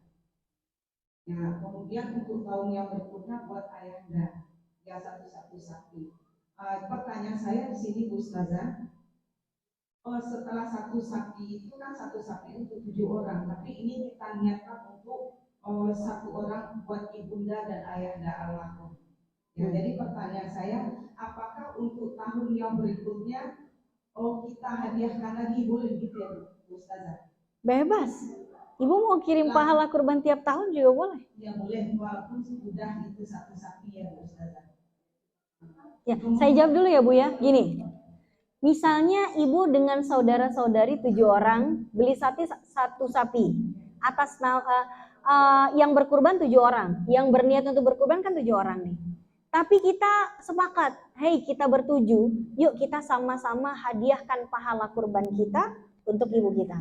Yang berniat kurban siapa? Orang yang masih hidup. Berapa orang yang berniat berkurban? 7 orang. Dibelikan satu sapi. Masing-masing semuanya mau berniat ngirim ke almarhumah ibu mereka. Bisa, itu ibunya langsung dapat 7 paket Pak. Bu. Dapat 7 paket dari 7 anak. Ibu dapat 7 parcel, seneng gak? Nah iya, apalagi ibunda kita dapat pahala 7 parcel di sana. Dari setiap anaknya kalau anaknya 7. Kan gitu. Tahun depannya, misalnya ibu punya duit, lebih. Saya mau kurban setiap tahun 2 kambing. 1 ekor kambing untuk saya dan keluarga saya pahalanya. 1 ekor kambing lagi saya mau hadiahkan ke almarhumah ibu. Jadi saya dan keluarga dapat, ibu saya juga dapat. Tapi misalnya suami ibu kan juga kurban berarti kan? Ibu udah dapat pahala kurban dari kurbannya suami. Nah, ibu punya duit, ibu beli kurban. Yang kurban saya hadiahkan pahalanya untuk ibu saya. Toh saya udah dapat pahala kurban dari kurban yang suami saya kurbankan. Nah, gitu Bu. Jadi kalau misalnya suami ibu berkurban, kan ibu pasti dapat pahala kurbannya tuh. Karena keluarganya suami. Nah, ibu punya duit beli kambing. Saya mau berniat berkurban. Tapi tolong ya Allah, serahkan pahala kurbannya kepada almarhumah. Nah, tadi saya belum menjawab tentang pertanyaan ibu tadi. Bisa nggak dikasih dalilnya bahwa ternyata kita boleh mengirim pahala kepada yang sudah meninggal? Tadi ya? Tadi gitu ya? Pertanyaannya ibu tadi ya gitu ya? Apa dalilnya boleh mengirimkan pahala pada orang yang sudah meninggal? Termasuk kurban. Ibadah maliyah itu kalau kita mau transfer pahalanya itu bisa. Contoh, saya mau sedekah Bu, ngasih Jumat ke masjid ini misalnya. Pak DKM, saya mau ngasih ini dong, nasi kotak 50 box. Tolong bagiin ke orang yang sholat Jumat. Sambil dalam hati saya, Allah saya niat untuk bersedekah. Tolong pahalanya kirim ke ibu saya. Jadi ya saya dapat pahala karena saya yang bersedekah.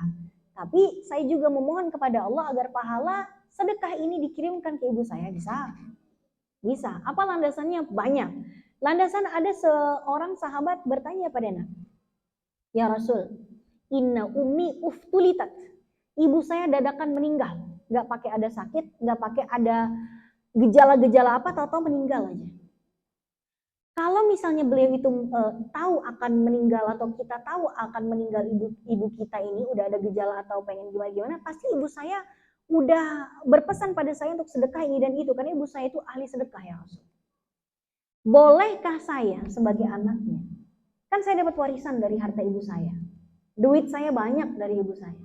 Kalau duit warisan yang saya terima dari almarhumah ibu saya, tiba-tiba saya sedekahkan untuk ibu saya pahalanya. Apakah itu bisa berguna untuk ibu saya? Iya, kata Nabi. Bisa meringankan azab ibu di sana. Bisa. Kemudian laki-laki ini bertanya lagi pada Nabi. Ya Rasul, ayyus sadaqati afdal. Kalau begitu sedekah apa yang paling afdal yang akan saya atasnamakan ibu saya itu? Sakyul ma, kata Nabi. Sakyul ma itu mengalirkan air. Ya, mengalirkan air itu karena apa? Karena di Madinah itu kan yang paling banyak dibutuhkan orang itu kan air. Pengairan air, sumur, dan lain-lain. Ya, jadi apa yang banyak dibutuhkan orang dan itu akan berkesinambungan terus-menerus. Itu ya. Misalnya ada panti asuhan atau tempat para penghafal Al-Qur'an, butuh mesin air, Bu. Ibu sedekah mesin air di situ. Setiap air yang ditarik oleh mesin itu dipakai oleh para hufaz di situ, setiap tetesnya itu berpahala buat ibu. Dan kalau itu ibu hadiahkan ke almarhumah ibunya ibu, itu setiap tetesnya ngalir ke sana pahalanya. Gitu maksudnya. Atau misalnya bukan yang dimaksud Nabi itu air itu adalah sesuatu yang banyak dibutuhkan orang lain dan berkesinambungan. Misalnya Bu, yang dibutuhkan oleh kita sekarang apa Bu? Jalan Bu. Ada satu misalnya lembaga tertentu yang nggak punya akses jalan. Ibu bikinkan jalan, setiap ada orang lewat di atas jalan itu, pahalanya terkirim pada ibu dan almarhumah ibunya ibu. Yang ibu ingin Allah transferkan pahala kepadanya itu. Itu ya, itu yang disebut dengan konsep wakaf. Wakaf ya, karena terus-terusan. Sama sekarang, maka para ulama mengatakan bahwa sampai pahala orang yang hidup yang dikirimkan kepada orang yang meninggal. Pahala sedekah, pahala kurban, badal haji pun sampai pahala. Yang mengerjakan orang yang masih hidup, tapi dia niatkan agar pahalanya disampaikan pada orang yang sudah meninggal. Itu namanya mengirimkan pahala kepada orang yang sudah meninggal. Sampai Bu, enggak akan salah alamat, malaikat tahu siapa ibunya ibu. Enggak ibu sebutin namanya juga enggak, malaikat tahu. Misalnya saya bilang, wahai malaikat, saya mau sedekah ini. Ya Allah, tolong sampaikan pahala amalku ini kepada almarhumah ibu saya. Ya saya kan cuma punya satu ibu. Ya udah pasti itu ibu saya, enggak akan ke yang lain. nggak akan ibu tahu alamatnya pemakaman TPU jalan sekian, nggak. Jasadnya dikubur di situ, ruhnya nggak di situ, Bu. Ruhnya di alam barzakh sana, malaikat lebih tahu. Gitu ya. Pahala nggak dimasukin ke dalam makam secara fisik, tapi ke sana, ke alam barzakh. Gitu ya. Ruh, di mana ruh orang-orang yang sudah meninggal berkumpul di sana. Baik, kira-kira seperti itu. Tadi masih ada satu lagi ya, Bu ya? Ya. Oke, satu lagi. Tadi Bu Ustazah menyampaikan sunnah tentang Syafi'i ya, sunnah aini yaitu kepala keluarga, sunnah kifayah adalah anggota keluarga. Pertanyaan saya di sini Bu Ustazah, karena rancu ya kurang memahami, jadi kita itu setiap tahun masing-masing kurban.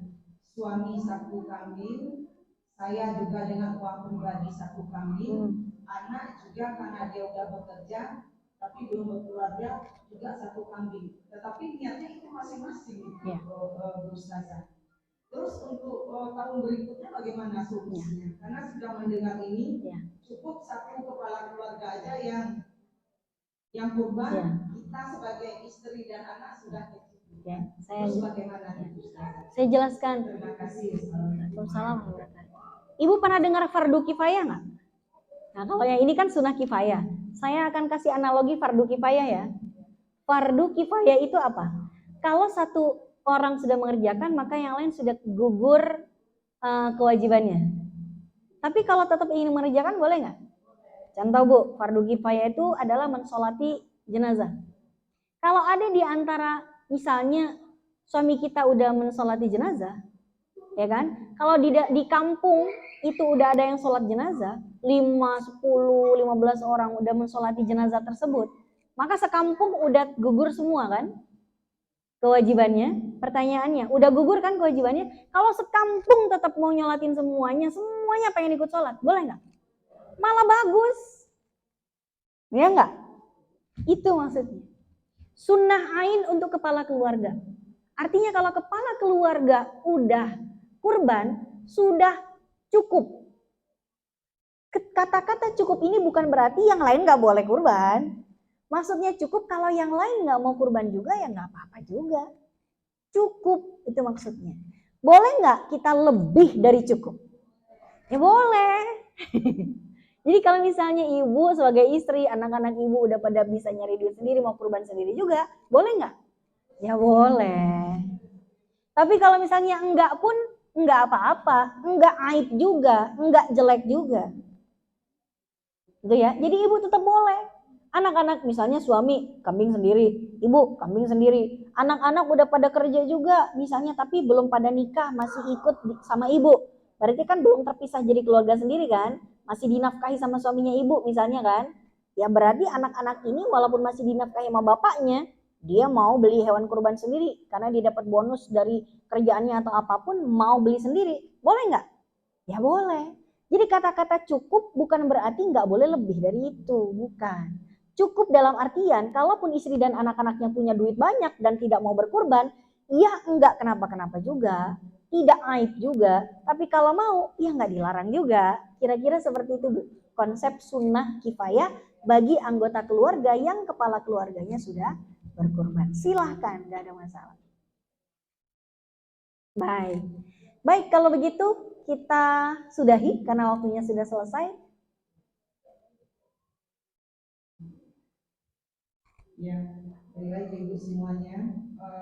Alhamdulillah telah kita dengarkan tausiah yang diberikan oleh Bu Ustazah Aini. Jazakumullah khairan kasihah atas ilmu yang telah disampaikan. Semoga bisa menjadi pencerahan bagi kita semua. Mudah-mudahan Allah Subhanahu wa taala memberikan pahala kebaikan untuk kita semua. Amin. Terima kasih atas kehadiran ibu-ibu pada hari ini. Mohon maaf atas kehilangan saya sebagai pembawa acara, dan marilah pengajian ini ditutup dengan doa dan ditutup oleh Ibu Ustazah. Kepada Ibu Ustazah Aini kami persilakan. Alhamdulillah kajian kita sudah selesai. Mudah-mudahan apa yang kita kaji hari ini bermanfaat, dapat kita amalkan juga. Semoga Allah menerima semua ibadah kita, termasuk ibadah kurban. Semoga Allah mampukan kita beribadah kurban setiap tahunnya dan menambah keberkahan untuk kita semuanya. Bismillahirrahmanirrahim. Allahumma salli ala Sayyidina Muhammad wa ala ali Sayyidina Muhammad. Hamdan na'imin, hamdan syakirin, hamdan yuwafi ni'amahu wa yukafi'u mazidah. Ya Rabbana lakal hamdu wa lakal syukru kama yanbaghi li jalali wajhikal karim wa 'azimi sultanik. Rabbana taqabbal minna salatana wa siyamana wa ruku'ana wa sujudana wa takhashu'ana wa tadarru'ana wa ta'abbudana wa tamim taqsirana ya Allah ya arhamar rahimin. Rabbana fa'na bima 'allamtana wa 'allimna ma yanfa'una warzuqna 'uluman tanfa'una. Rabbana yassir wa la tu'assir, Rabbana tammim bil khair. Rabbana rzuqna rizqan halalan tayyiban mubarakan wa anta khairur raziqin. Rabbana zalamna anfusana wa illam taghfir lana wa tarhamna lanakunanna minal khasirin. Rabbana atina fid dunya hasanah wa fil akhirati hasanah wa qina adzaban nar. Subhana rabbika rabbil izzati amma yasifun wa salamun alal mursalin walhamdulillahi rabbil alamin. Amin amin ya rabbal alamin. Mohon maaf lahir dan batin bila ada kesalahan. Qulu qouli hadza astaghfirullah li wa lakum. Wassalamualaikum warahmatullahi wabarakatuh. Waalaikumsalam warahmatullahi wabarakatuh. Terima kasih Bu Ustazah atas pencerahannya. Yang marilah untuk penutupan pengajian kita hari ini kita tutup dengan membaca doa kafaratul majlis. Subhanakallahumma wa bihamdika asyhadu an la ilaha illa anta astaghfiruka wa atubu ilaik. Amin amin.